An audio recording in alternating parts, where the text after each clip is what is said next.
Differential को हर गाड़ी में यूज किया जाता है और डिफरेंशियल का काम बेसिकली टॉर्क को रिक्वायरमेंट के बेसिस पे डिवाइड करना होता है between the two wheels of an axle. क्योंकि जब भी कोई गाड़ी टर्न से गुजरती है तो हर व्हील अपने इंडिविजुअल पाथ पे चल रहा होता है और इसीलिए हर व्हील की स्पीड भी अलग होगी। और अगर ऐसे में अगर सारे व्हील सेम आरपीएम पे रोटेट करेंगे तो पावर ट्रेन में बाइंडिंग के इश्यूज हो सकते हैं या फिर व्हील भी स्लिप हो सकते हैं और ये सब ना हो इसीलिए ही डिफरेंशियल यूज किया जाता है। And just to make this clear, these are the differential gears and not this. That's the final drive.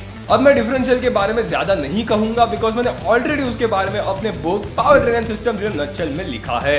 और जिस टाइप के डिफरेंशियल की हमने अभी बात की उसे ओपन डिफरेंशियल कहा जाता है क्योंकि ऐसे डिफरेंशियल के साथ अगर गाड़ी का एक पहिया कीचड़ में फंस जाता है मतलब it will have less traction तो फिर ये डिफरेंशियल उसी पहिए को सबसे ज्यादा टॉर्क प्रोवाइड करेगा and it won't provide any torque to the wheel which has better traction. और ऐसे कंडीशन में गाड़ी वहीं पे फंसी रह जाएगी। और ऐसे केसेस को रिजॉल्व करने के लिए लॉकिंग डिफरेंशियल्स यूज किए जाते हैं जिसे हर गाड़ी में नहीं दिया जाता, वो बेसिकली सिर्फ डिफाइंड एसयूवीज में दिए जाते हैं। लॉकिंग डिफरेंशियल्स के अलावा लिमिटेड स्लिप डिफरेंशियल्स भी होते हैं जो व्हील की स्पीड को सेंस करके या फिर उसके ट्रैक्शन को सेंस करके टॉर्क को डिवाइड करता है। और ये जो स्टूडेंट फॉर्मूला कार्स में डिफरेंशियल यूज किया जाता है वो speed sensitive limited slip differential है। और इस टाइप के डिफरेंशियल के हाउसिंग में क्लच प्लेट्स लगी होती है और ये व्हील की स्पीड को मैकेनिकली सेंस करके क्लच पे प्रेशर बढ़ाकर या फिर कम करके वो व्हील्स के टॉर्क को कंट्रोल कर सकता है।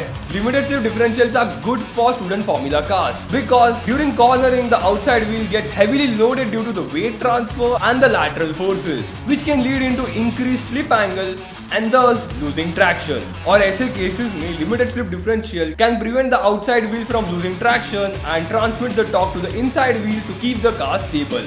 फॉर्मूला 1 कार्स में भी कुछ इसी टाइप के लिमिटेड स्लिप डिफरेंशियल यूज किए जाते हैं लेकिन वो इनसे एक स्टेप एडवांस होते हैं क्योंकि F1 कार्स के डिफरेंशियल के अंदर दिए गए क्लच पैक पे लगने वाला प्रेशर ड्राइवर अपने हिसाब से चेंज कर सकता है bye rotating the rotary switches provided on the steering wheel and with this the driver can lock the entire differential if needed.